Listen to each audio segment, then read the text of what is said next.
Folks, this is Tom Opre, your host to the podcast where we ask the tough questions regarding man's impact on the world's wildlife. Raw and unfiltered, we strive to help you fully understand the real issues at hand. Our goal, ensuring the world's wildlife and wildlife habitat exists forever. Stay tuned for another edition of Shepherds of the Wild. So Trina, just give me a little background on why we're here today as far as your family and just, the lifestyle that you guys live.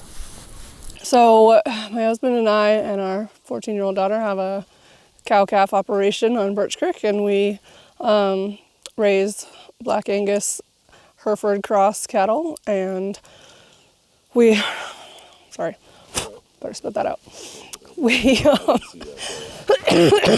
We also raise performance quarter horses. We had our first baby last year, so that was exciting. And so now that it's spring, we're just wrapping up calving and we're getting ready for farming and hopefully getting the cows out to pasture in a reasonable amount of time. So give me a little bit about the history, though, of this ranch and your family's background just here in this part of Montana. Kind of tell us where we are and maybe describe to us where we are right now. Sure. So we are on Birch Creek, which is the southern border of the Blackfeet Reservation in north central-ish Montana. My husband's grandpa came to Montana from Norway, I don't know what year, a long time ago, and ended up buying a ranch north of Cut Bank, which is about an hour and a half from here. And then his dad came down and bought this place in the 50s. And so my husband grew up here. And hopefully we'll be here forever, but that remains to be seen.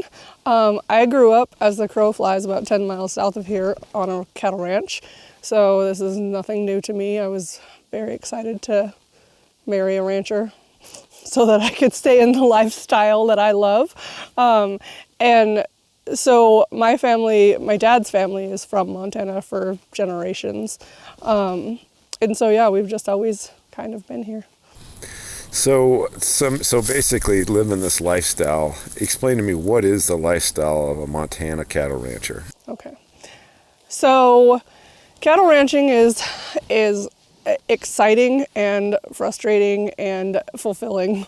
It is the best way to raise children, in my opinion. It's the best way to live, in my opinion, because you have this wide open space, and we're right on the Rocky Mountain front. We're in the foothills, so we have a creek behind us. We have all the things that could make life beautiful here, and it is very beautiful here. But we also have the opportunity to raise our daughter to work hard and know the value of hard work and see the results of that hard work, and also see the results if you take shortcuts, how it does not work out very well. But there are specific issues that come with ranching, like weather, cattle prices, neighbors, the fact that we can never ever take a vacation. That weighs on you a little bit. And so it's not unlike other professions where, everybody has their issues with whatever job that they're in and wherever they live. But we are lucky enough to live here and work here. My morning commute is down my front steps. And I think that is what makes ranching so amazing, is that our job isn't just our job. It really is a lifestyle. We care about every single cow that's on this place, and we work very hard to make sure that they are living their best lives. Plus, we get to work together as a family every day, and not everyone can say that. Very few people outside of agriculture can say that they spend 24 hours a day with their families, and some people don't want to. And that comes with its own set of complications. We really do get tired of each other, especially during calving when it's high stress and we're tired and the weather's crappy. But we seem to make it through every year. So it really is a special way to live that is very unlike other lifestyles. Well, it's a way to live where you are literally living with the ground, nature, and maybe reflect a little bit about that. How important is this ground to you guys, and why, and what do you do to be able to sustain that living on there, as far as the conservation of this ground and good stewardship? Yeah, so I always tell people God made us stewards of this land and of the animals on it. It says so right in the Bible. And so that's what we're out here doing. We're trying to take care of the land the best way we can, and we're trying to take care of the animals, including the wildlife, the best way that we can. And the best way that we can do that is to conserve this land and to take care of it. And the fact that we have so many livestock, so many wildlife species here is a testament to the fact that we're doing it right. Otherwise, they wouldn't be able to live here. But yeah, it really is. It is a love affair with the land, and I think it's like that for everyone. For me, it's the mountains and the foothills and the creeks and the trees. But for other people that grew up in other parts, I have a friend that grew up in southeast Colorado, and they don't have any trees or hills. And she loves it there, which I would be like, but that's her land, and that's where her heart belongs. And so I think it affects all of us differently. But that's the number one reason that we're here, is because we love it here. So you mentioned wildlife species and a plethora of different species that are here. Kind of explain to me what wildlife lives on this ground, and you've been here for your whole life basically. How have you seen what's occurred with wildlife species, and how do you guys influence them? So we have several big game species. We have white-tailed deer. Antelope have started moving in. We have the occasional mule deer, although they tend to stick to the south, like where I grew up. We have elk that move through. We have occasional moose that come through, which is weird. We have a plethora of grizzly bears, wolves, coyotes, wolverines, mountain lions, bobcats, and so many bird species I can't even count them all. Upland game birds. I mean, there's everything here, which is part of the reason that we love it here, because wildlife is part of life. So what do you guys do in order to at least enhance or at least make the opportunities for wildlife, to make this land more palatable? Then is there anything you guys do, or is there any practices that you guys are doing out here on the land that actually enhances the land, or at least gives them better habitat? I don't know that there's anything specific that we do for wildlife. We just keep them in mind, and we can't overgraze, because that wouldn't help our operation at all. And by leaving stuff, that leaves food for the wildlife. And there are parts of the creek, for instance, that the cows just don't go to, but because they can't get there, because of the brush or whatever. And so that all provides a really good riparian area. And so I don't think we actively make a home for wildlife. We just take care of our land so well that it provides a home for them. So would you say that we have wildlife habitat here, and our goal is just to keep it healthy, which helps our operation, our cattle operation? Yeah, I mean, the bottom line is, if we don't keep this land healthy, we can't work here. We can't raise cattle here, we can't raise hay, we can't do anything if we don't keep it healthy. And by us keeping it healthy, it does benefit everything that lives here. Great. And now you mentioned some of the detractions or the difficult parts of being a Montana cattle rancher. Maybe espouse a little bit more on, what those issues. You mentioned something about neighbors. Yeah. Ranching in northern Montana especially is probably the most expensive place in the world to raise a cow, just because of all the different factors. So you have weather, and you have feed costs, and you have a short growing season, and et cetera, et cetera. And then on top of that, you have these outside influences that make life a little more complicated, like neighbors that cut your fences and turn their horses or cows in on your pastures or your hay fields, or people that just don't respect your private property, and they come in and But explain to me why they do that. So explain, if somebody cuts your fence, people are like, what do you mean they cut your fence? Yeah, so if our neighbors, for instance, run out of feed in their field, then instead of, taking steps to make that not happen, or selling cows or selling horses or whatever, then they just literally cut our fences and let their animals in on our pasture to eat our grass for free, which is stealing. It's theft is what it is. And most of our neighbors are really good, but occasionally. So we talked about neighbors, but market prices. I mean, you guys have been doing this for a long time. I mean, what's been going on? I mean, it's talk about market, and then talk about the fact that you guys have to transport these animals a long ways away. So kind of describe to us, what is that factor there that causes such issues for you guys? That's part of the reason that cattle ranching in Montana, or in northern Montana, is so expensive, is because we're so far from everything. We generally have to take a little bit of a lower price, because the people that buy our cattle in in the Midwest, is that what it's called? Iowa. It's a long truck drive from here to there, so they have to factor that into how much they can pay us, because they also have to pay for the trucks to get all the way there, and the weight loss that happens on the way. But explain the weight loss of the cows. Yeah, so once a calf gets on the way that we ship our cattle in the fall is we bring them in from their fall pasture and we wean them that morning, which is we take them away from their mothers, and then we immediately load them on the truck to Iowa, and it goes and it weighs them, and the truck driver gives us our check, and then off he goes, and he's usually back to Iowa by, I think, mid-afternoon the next day. So, I mean, he doesn't mess around.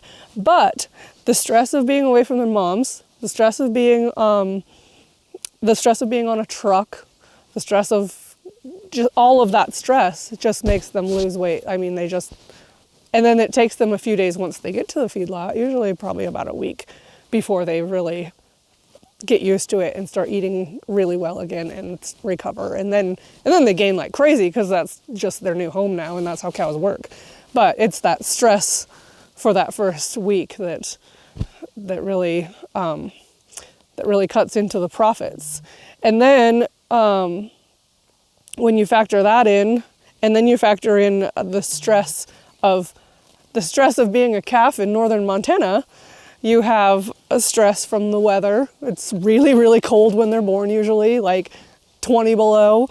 And then they have the stress of hanging out with carnivores during the summer, bears and wolves and coyotes and etc.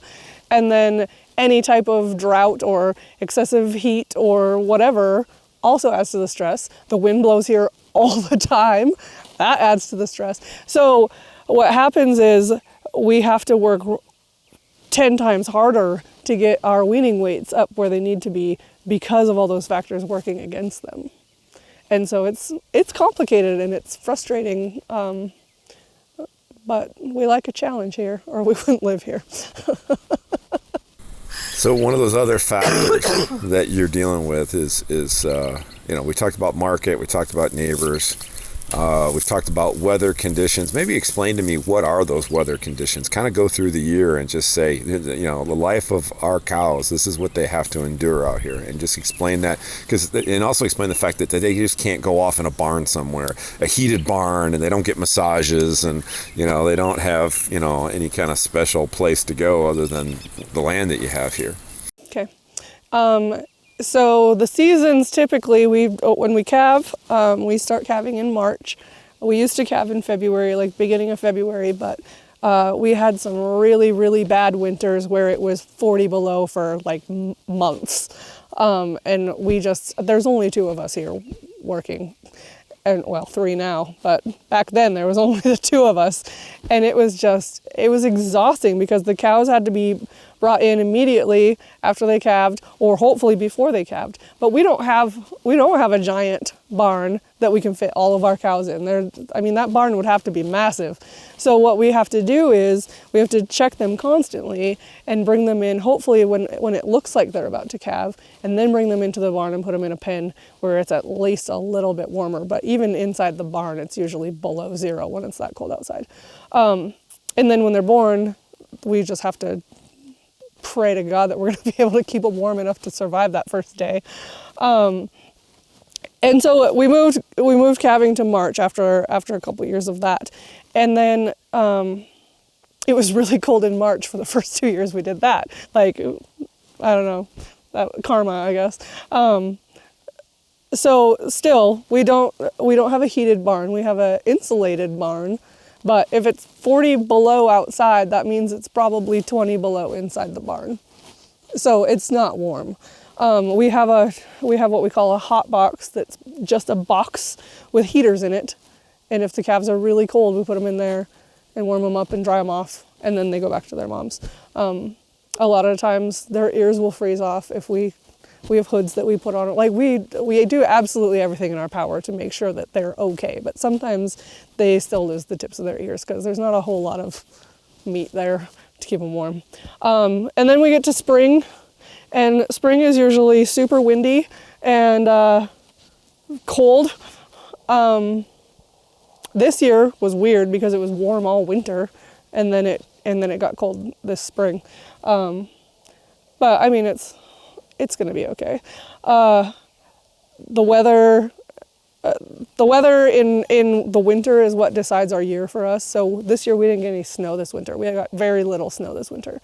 So it is dry here. It is horribly, we're into a several year drought already, and no snow this winter means we're in trouble. I mean, this grass out here would normally already be green and need to be mowed, and it's nothing. There's no grass here. So then summertimes, the nice thing about summertime in northern Montana is it doesn't get hot. It gets in the 70s and 80s, which is way too hot for me, but it's tolerable for our cows. The wind wears on them. The wind blows here all the time.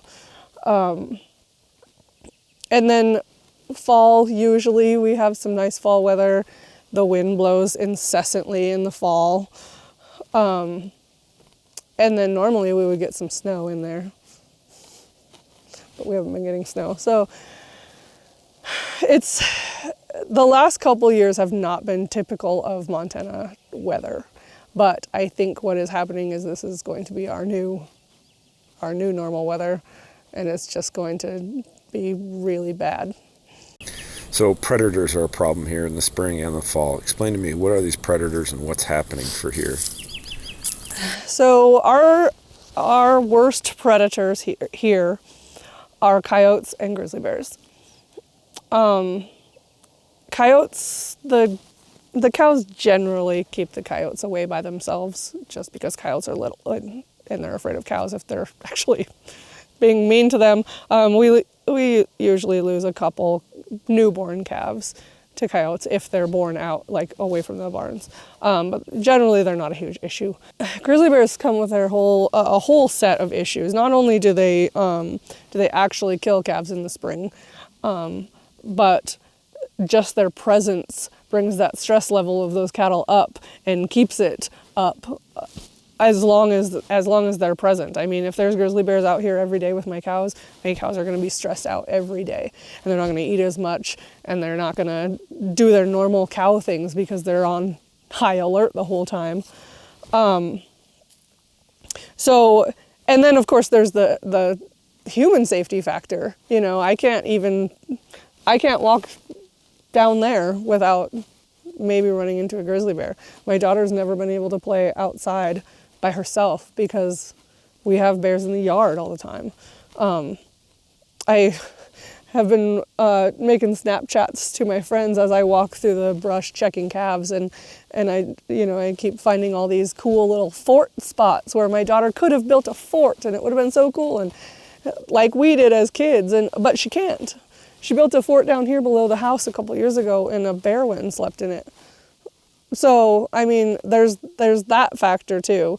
And so I don't think grizzly bears need to completely be gone from the earth, because God put them there for a reason. But I would really like it if they would stay out of our operation, stay on the outskirts where I can't see them and where they don't stress out my cows and they don't stress me out. That would be perfectly But fine. people are going to say that these cows were here these bears were here before we were. And so why shouldn't they be able to have that same habitat? What would you say to those types of people? So yeah, when Lewis and Clark came this way, they did find a lot of grizzly bears.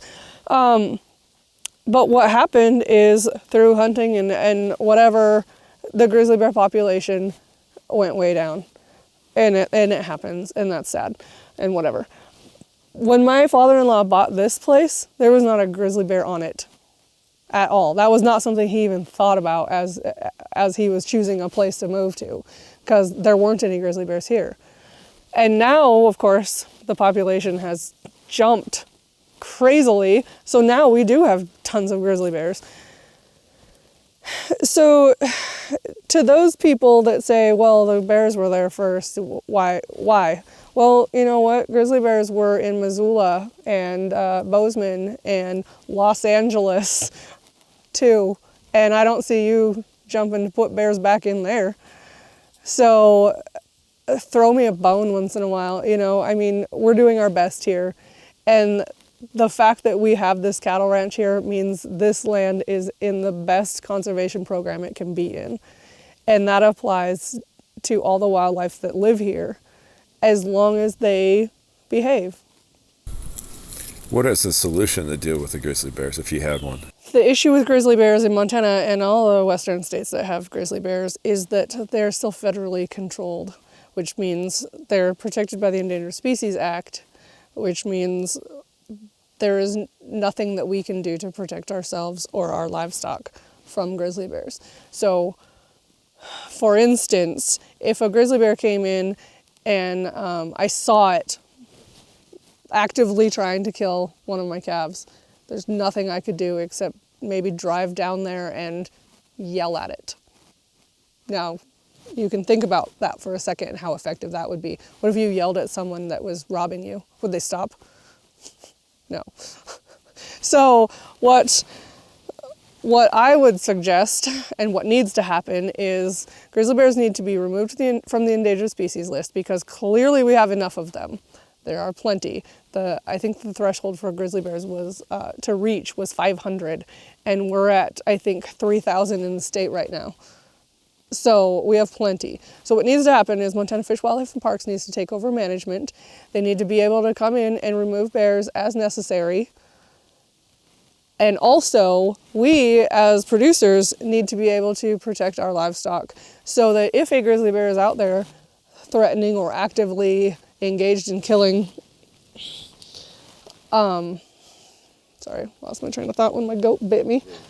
So if a grizzly bear is actively engaged in killing my livestock, I could go out and I could shoot it and not go to prison, not pay a fine. That is my right as a property owner to protect it. Right now, I can't do that. So last year, a law was passed in Montana that says you can do that, but federal law still trumps that, so we can't actually. But as soon as grizzly bears get removed from the list, then we do have that law on the books that will allow us to protect our property as we need to.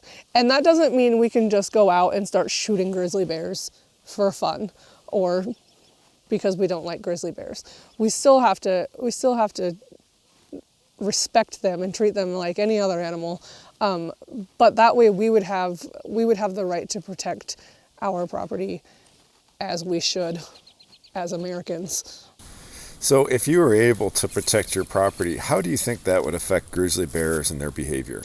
So if we were allowed to protect our property from grizzly bears in any manner that was necessary, I think what would happen is we would immediately rid the population of those bad bears that are habituated to killing livestock and habituated to being around people.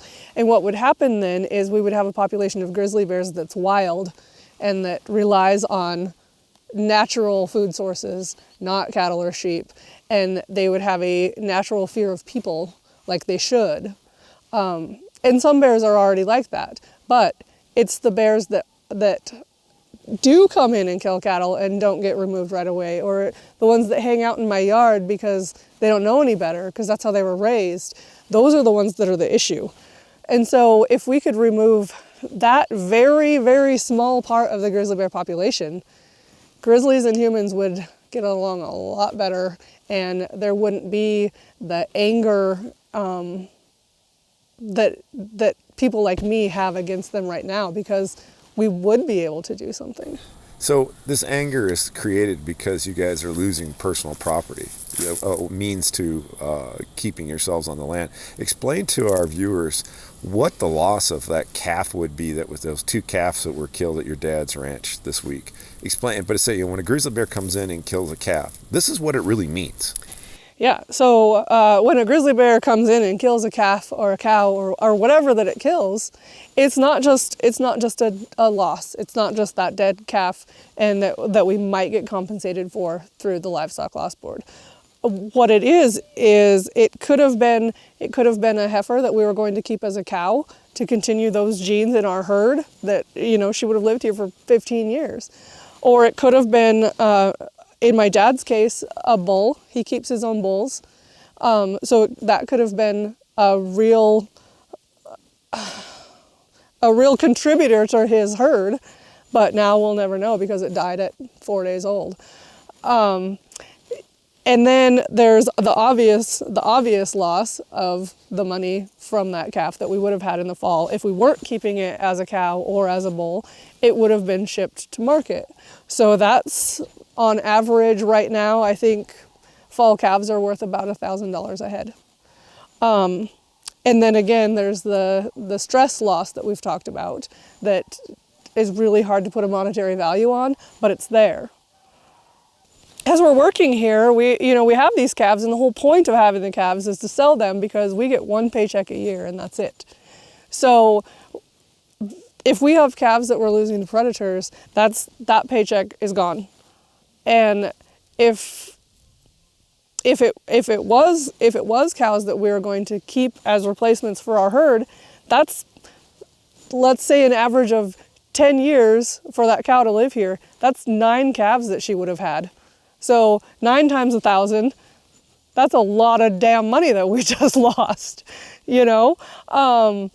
So, but people say, that's the price of living there. Well, it's not the price of living here. They don't have to kill our calves. There's plenty of other things to eat, which is proven by all the other bears that don't kill things.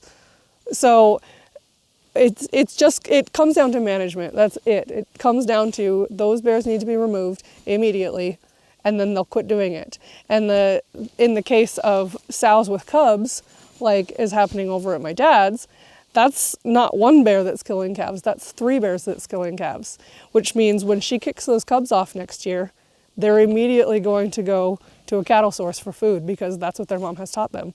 And then when they have babies, they're going to teach their babies to do that. And it's a vicious cycle, and that's what needs to end. Yeah, we can't get the federal lawmakers, the people in DC making these decisions that affect us. We can't get them to understand that it's an easy fix. And those of us that are living here know exactly what to do, and maybe they should just trust us for a minute because we're the ones living here.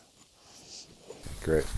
So one of the things we also want to touch upon is the fact that multi-generations on the land here in Montana, ranching families, we're reaching a point where it's so difficult. There's so many factors that are competing, almost, you would say, are working together to remove people like you from the land.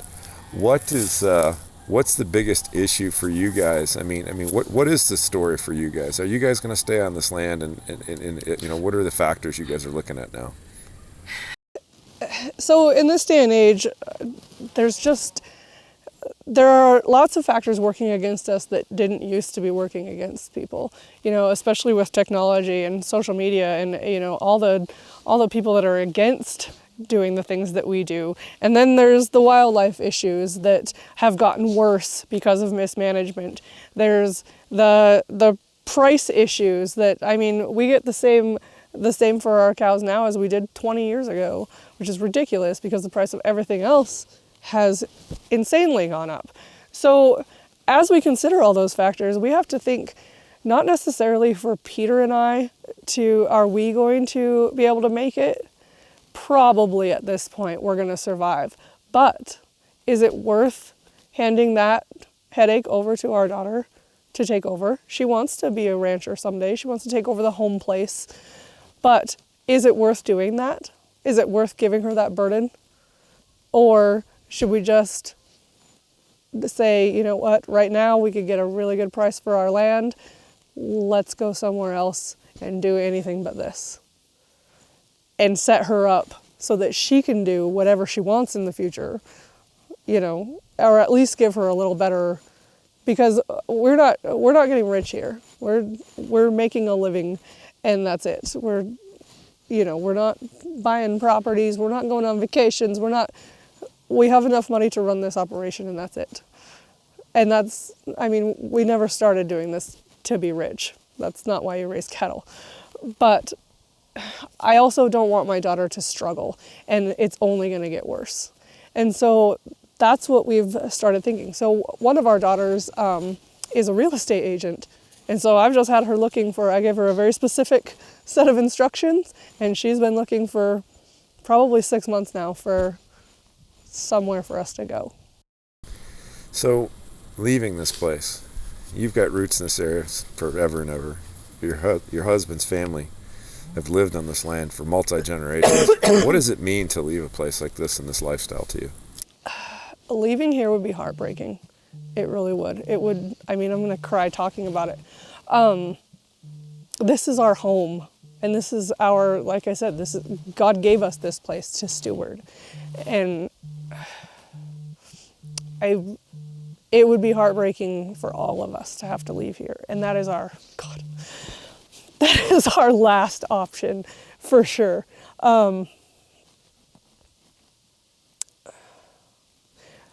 But we may have to, just because of all these factors. And I certainly don't want to set my daughter up for failure. She's 14 years old right now. I want her to be able to live a happy, long life and not have to just struggle and scrape by. And and unfortunately that's where agriculture is now. We have so many factors against us, and so many people don't understand the importance of what we do, that we don't get the support that we need. And I'm not saying just throw money at us. I'm just saying appreciate us. We're feeding you. A thanks, and maybe a stop firing at us for a second would be really great. So I guess the question is, how hard is it to live with grizzly bears out here on the Rocky Mountain front? Living with grizzly bears on the front, especially on a working ranch, is extremely difficult. Not only do you have to worry about damage to your livestock, damage to your buildings, your fences, your fields, you also have to worry about safety. We have to go outside and work every day, regardless of whether there's a bear outside or not. And when you're raising kids in that environment, it's even scarier, because I don't know what's going to be even off my front steps in the morning when my kid goes outside to ride her horse or check cows or whatever. And so there's always that unknown element that you may run into a problem every single day that you go outside. And we have grizzly bears here every month of the year. They don't hibernate for 6 months. They're here. If it's nice out, they get up.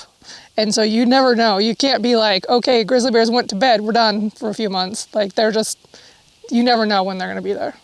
So, how do, other than the safety aspect of it for your family, how else do grizzly bears impact your family and your livelihood? Well, grizzly bears cause a lot of damage on the ranch. So, of course, we have livestock losses. We also have weight loss in our cattle because of the stress from being around grizzly bears all the time. We have the damage that they do to our fields, our bales, our barns. They tear up fences. are really good at destroying buildings if they want to get inside. And so it's expensive to have grizzly bears around. And part of that stress on the cattle is not only weight loss, but there's also lower breeding rates because they just can't retain those calves because they're so stressed out. They're just constantly in fight or flight mode. And so it adds up really quickly when you have grizzly bears on the landscape, what is coming out of your pocket. So some of the ranchers I've talked to, I was down in the Centennial Range with Andrew Anderson and his wife, who is a wolf biologist, and they've got an allotment, a grazing allotment. And I happened to be there the day that they had lost their second cow in 3 years to a grizzly bear. And they spent a lot of time putting traps around it, camera traps to try to figure it out. Should ranchers have to put up with predation of their animals? Because their response was, well, I didn't know the animal, and it was one of 1,100 I have. How does that compare to you guys living here on the front? And their response with, I asked them, I said, how does it make you feel? And their response was, well, and no one's ever asked me that question before, but, it's not like we had a personal connection with the animal, so it is what it is. It's part of nature. How do you respond to something like that? Well, I would say we're the polar opposite up here. We know every single one of our cows, and it is our God-given responsibility to make sure that those cows stay alive and healthy. And so we do account for every single cow. And even if we lose one calf, even if it wasn't one that we liked, it's our responsibility to keep it healthy and safe. And that is a big blow to our bottom line, even losing just one. And so, one, we can't afford the losses, and two, it's devastating when we work 24 hours a day just to make sure that these cows are healthy. So what do you say to ranchers that say, you know what, they were here before us? What do you say to them? I'm talking about grizzly bears and wolves. I would say they... You could paraphrase my question. To those people that say they were here, the grizzly bears and the wolves were here before us, I would say, yeah, maybe they were, but God put us here. God put us here to be stewards of the land, not the grizzly bears and wolves. We're here to be stewards of all animals, wildlife and domestic.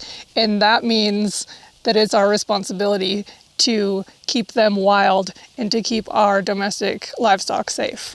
So how do you share the landscape with predators like grizzly bears? Or should you have to share that landscape? And just look at the camera. So, I'm thinking. Yeah.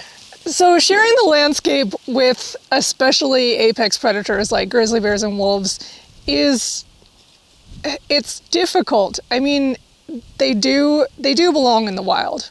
And a big landscape like this, it is the wild. But there's also people here. And so I think the key is to teaching the wildlife how to behave like they're wild and not becoming habituated to people and not becoming habituated to buildings and livestock even.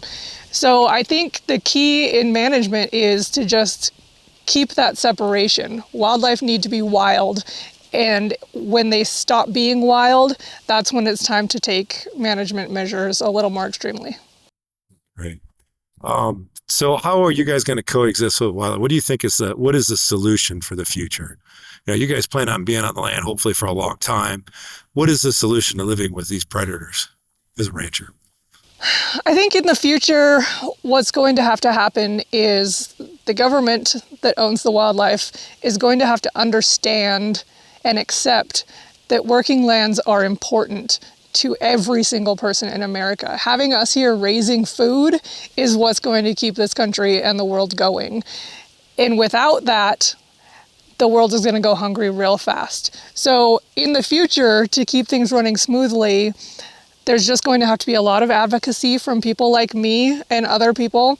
There's going to have to be more understanding. There's going to be less of a rural-urban divide, and people are going to have to get back to their roots and realize where their food comes from and why we're important.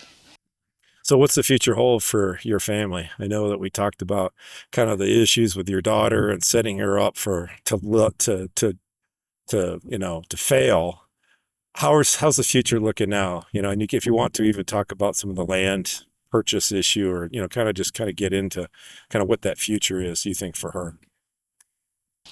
Yeah, so last year we offered the ranch to the tribe, to the Blackfeet tribe, for sale, and they did their best to come up with funds to buy it, but they couldn't make it work. And so we kind of had to refigure our entire future plan and just say, what are we going to do now? And my daughter is old enough now to start looking at her future and realize that she actually wants to stay here. She wants to stay on the land because she was raised here and she loves the land as much as we do, and she loves the livestock as much as we do. And so we've been having a lot of conversations about what it's going to look like when she takes over. And she's got ideas for doing things completely different than we do, which I think is great, because at least she's thinking about it. And I'm hoping that her new ideas will make her more successful and we'll be able to keep her here and she can raise her kids here and we can keep the ranch in the family for a very long time. Great. So is there anything you want to tell those urban people out there that you haven't said, you think, before? I think the biggest thing is Just keep talking. ranchers and farmers need to get out and tell our stories. We have to tell people, we have to communicate to people that we're people too, and we're just here with our families trying to make a living just like everyone else. And it's really important for us to produce the food for the world, and it's really important for the world to understand that we are valuable. And not only are we producing food, but we're providing a home for all of the wildlife that they love and they think needs to be here. Thanks for listening. You can find this podcast wherever great podcasts live, including on the Shepherds of Wildlife Society website at shepherdsofwildlife.org. Please tell a friend, and let's save wildlife together.